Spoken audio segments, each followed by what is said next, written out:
Vem, Espírito de Deus, vem sobre nós, reaquece os corações. Em Ti, vem com poder mudar a nossa vida. Vem, Espírito de Deus, vem, Espírito de Deus, vem sobre nós, reaquece os corações. Em Ti, vem com poder mudar a nossa vida. Vem, Espírito, vem sobre nós. Vem, Espírito, vem sobre nós.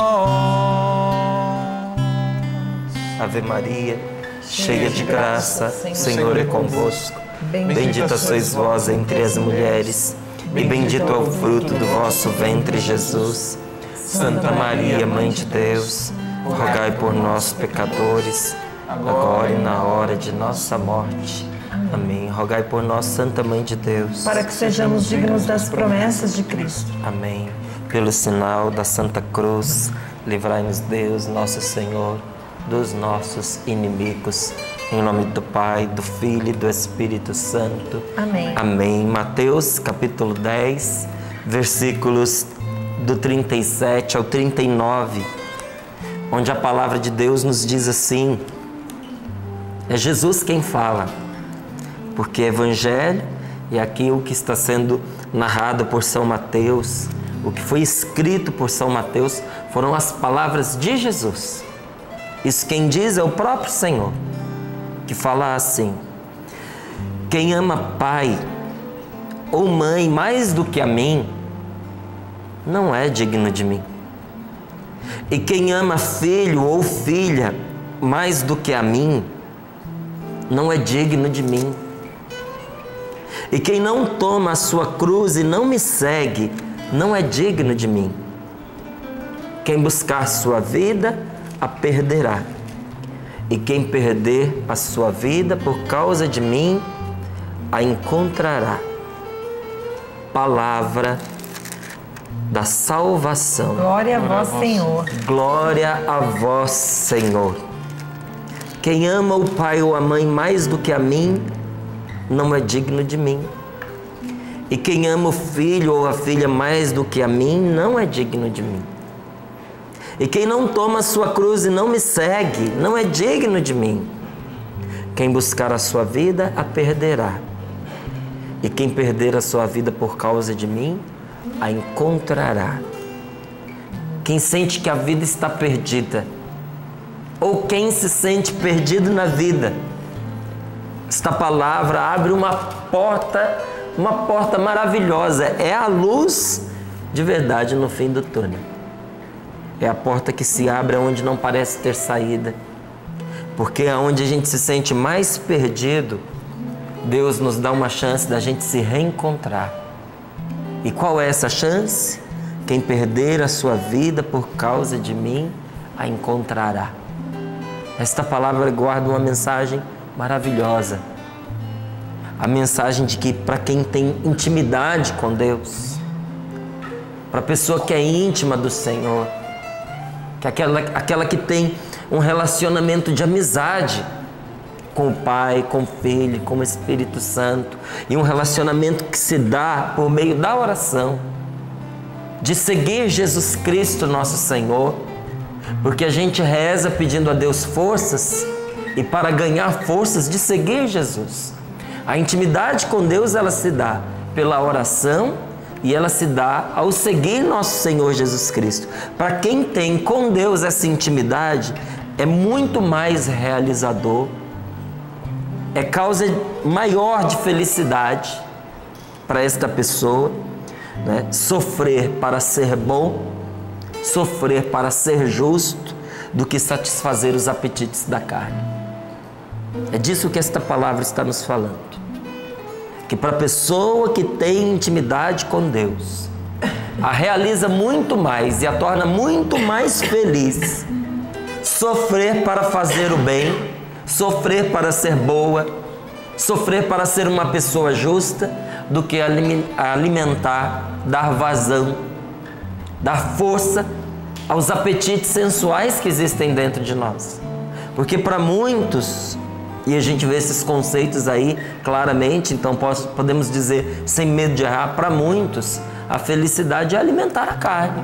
Felicidade é comer bem, é dormir bem, é passear. Felicidade é você ter quem você quiser, a hora que você quiser, do jeito que você quiser, né? Felicidade é você estar por cima de tudo e de todos.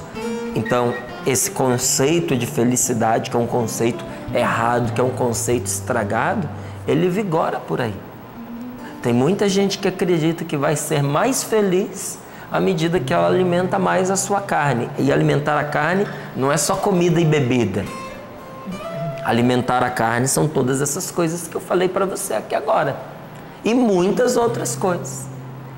Mas à medida em que a pessoa vai ganhando intimidade com Deus, ela vai percebendo que a felicidade não está nessas coisas. Que é preciso morrer para essas coisas, para viver para as outras. Porque o ser humano não consegue estar em dois caminhos ao mesmo tempo. Ou ele está em um, ou ele está em outro. Ou ele está caminhando com Jesus, ou ele está caminhando sem Jesus. As duas coisas não são possíveis, não é? Ou se anda alimentando esses apetites, esses impulsos da carne, e aí vão juntos a ira, a inveja, a gula, a depravação sexual, o roubo, o adultério. São todos pedidos, são todos apetites, são todos impulsos que a nossa carne exige de nós. Porque se não exigisse, a gente não faria. Porque essas coisas todas têm consequências sobre a nossa vida. Por que a pessoa escolhe algo que é mal, sabendo que é mal e sabendo que tem consequências sobre a vida dela? Porque existe um apelo na pessoa para que ela faça aquilo. De onde vem esse apelo? Vem da carne. E Jesus está dizendo para nós que quem quer ganhar a sua vida para essas coisas, perde a vida. A ira, o ciúme, a luxúria, a gula, isso vai tirando a vida da gente. Esses dias eu li um autor muito famoso e ele falando sobre a quantidade de enfermidades que entram na nossa vida pelo excesso do comer. Ele até fez um comentário assim, né? É compreensível, também não é muito justo, mas é compreensível.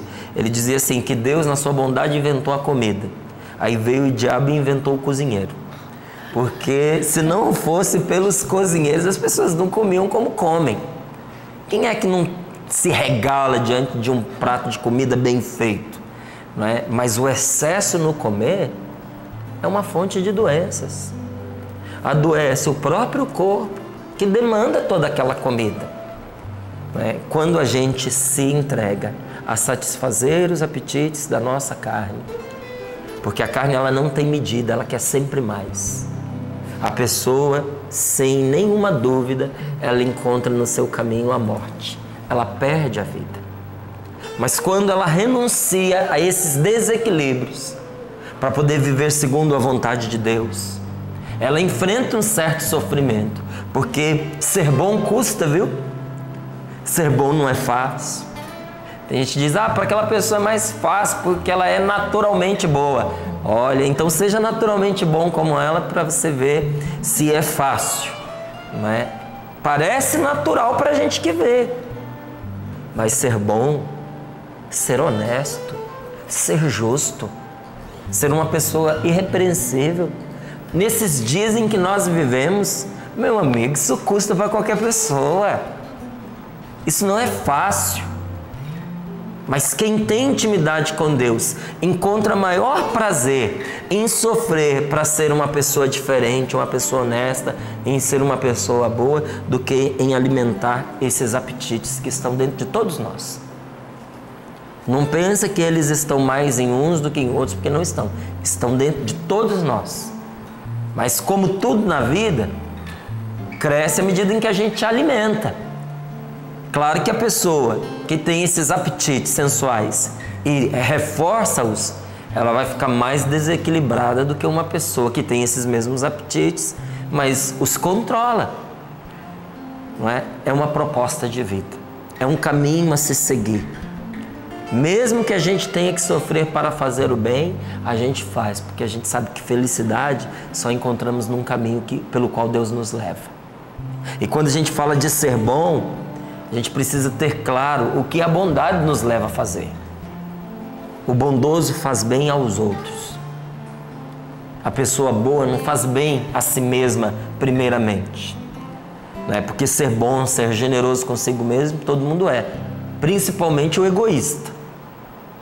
Quem é o egoísta? É aquele que só se vê diante dos próprios olhos. Ele não enxerga nada, não enxerga ninguém. Ele enxerga a si mesmo. E quando ele vê alguém, ele vê em função dele. O que essa pessoa pode fazer de bom para mim? Qual é o benefício que esse relacionamento vai me trazer? Como é que eu posso me aproveitar desta pessoa para eu ficar mais folgado, para eu me realizar melhor? Essa pessoa vai me projetar? Por meio dela, a quem eu posso chegar? O egoísta pensa assim. O bondoso não. O bondoso pensa na outra pessoa. A pessoa bondosa faz bem aos outros. E se ser bom lhe trouxer algum sofrimento para aquele que se propôs a fazer um caminho de bondade, se isso lhe trouxer algum sofrimento, tudo o que ele passar vai fazer dele uma pessoa melhor. É engraçado, né? Como a gente vê aquela palavra de Jesus se cumprir. A quem não tem, será tirado até o que tem. Mas aquele que tem, será dado mais ainda para ele. A pessoa boa, quando fazendo o bem, ela enfrenta um sofrimento, o sofrimento que ela enfrenta faz dela uma pessoa melhor ainda. Ela se torna uma pessoa mais bondosa, ela se torna uma pessoa mais generosa, ela se torna uma pessoa mais feliz, para a confusão dos fortes, para a confusão dos sábios deste mundo, que olham e dizem assim: tá vendo quem mandou ser boa? Tão boa, não é? Ficou no lugar da outra.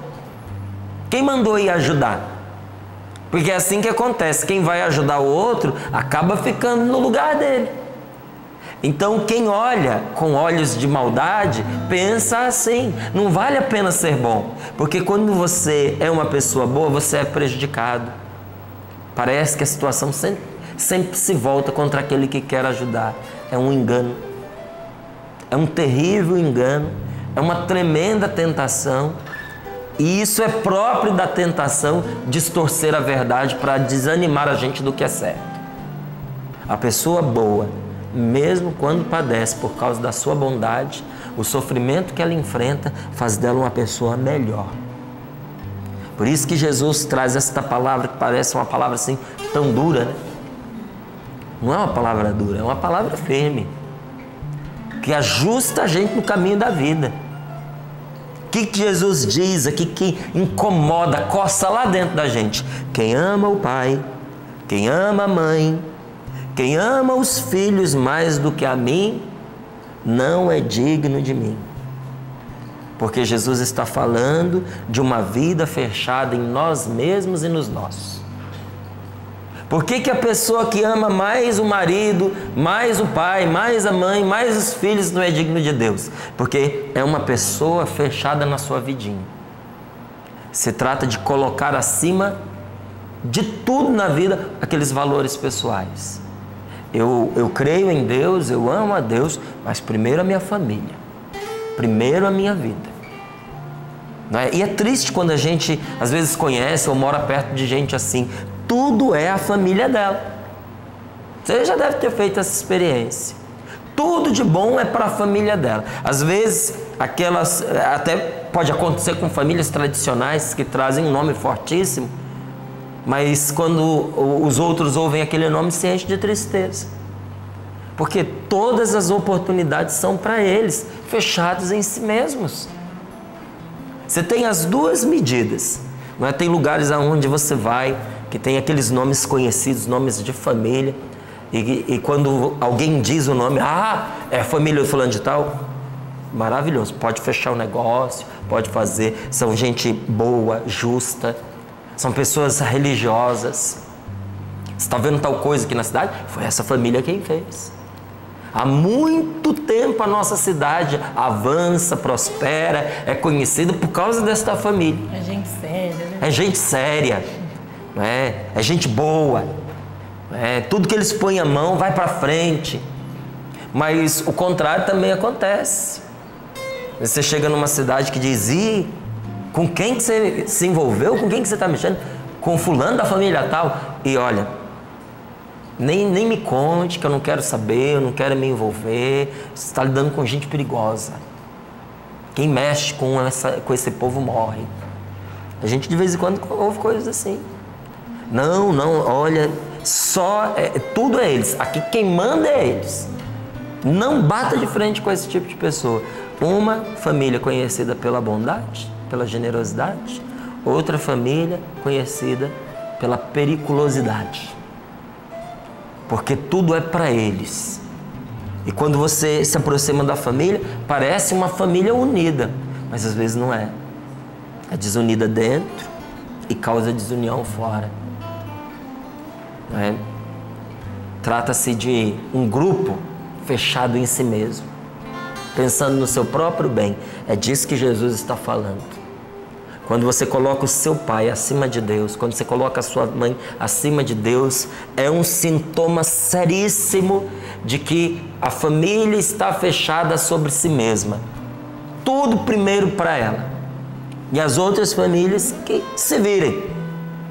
Quando eu coloco os meus filhos acima de Deus, às vezes não é nos meus filhos que eu estou pensando, mas estou pensando em mim, no bem que os meus filhos são na minha vida. O que Jesus está condenando nesta palavra? Uma vida egoísta, fechada em si mesma, fechada inclusive para Deus. Deus vem em segundo plano, porque primeiro aqueles que estão mais perto de mim, primeiro aqueles que me ajudam, aqueles que me fazem feliz. Depois vem o resto, e nesse resto inclusive Deus. Quem vive assim vive uma vida indigna. Agora olha, não há remédio mais poderoso, nem bênção maior do que a gente praticar o bem, do que a gente praticar a caridade, do que a gente fazer o bem em benefício e para o bem-estar dos outros. Você realizar o bem é um remédio poderoso para a sua própria vida. É o maior antídoto contra o egoísmo. E eu digo a você, não tem remédio melhor, não tem remédio maior, não tem força de cura mais poderosa, nem bênção maior do que quando uma pessoa sai de si para estender generosamente a sua mão para o outro. Ela pode até ajudar o outro, mas o maior beneficiado é sempre ela. Porque assim como o sopro apaga uma vela, o que a gente faz de bom em benefício dos outros destrói o egoísmo dentro do nosso coração. E o egoísmo é uma força de morte. O egoísmo mata a pessoa que o tem. O egoísmo é igualzinho um tumor cancerígeno. A pessoa que se orgulha de ser egoísta é como uma pessoa que se orgulhasse de estar maior, porque o tumor é grande. Sou maior agora que eu tenho. Chega a doer dizer uma coisa dessa. Porque é uma loucura. É uma loucura uma pessoa se vangloriar porque tem um tumor dentro dela. Loucura. Só que a gente se preocupa com isso no âmbito físico. A gente determina que é uma loucura se vangloriar de um câncer na carne, mas a gente não se preocupa quando dentro do nosso coração, no íntimo da nossa alma, existe um câncer espiritual que nos leva a uma morte muito pior do que a morte física. Porque se o câncer come a carne da gente, porque o câncer ele faz isso, ele come a sua carne, ele come aquele seu órgão que é fundamental para a sua sobrevivência. para a sua vivência sobre a terra, a gente não entende, ou se entende e ignora, esquece, deixa para lá, que esse tumor espiritual chamado egoísmo, ele devora toda a vida interior que a gente tem. O egoísmo, ele faz a vida perder o sentido.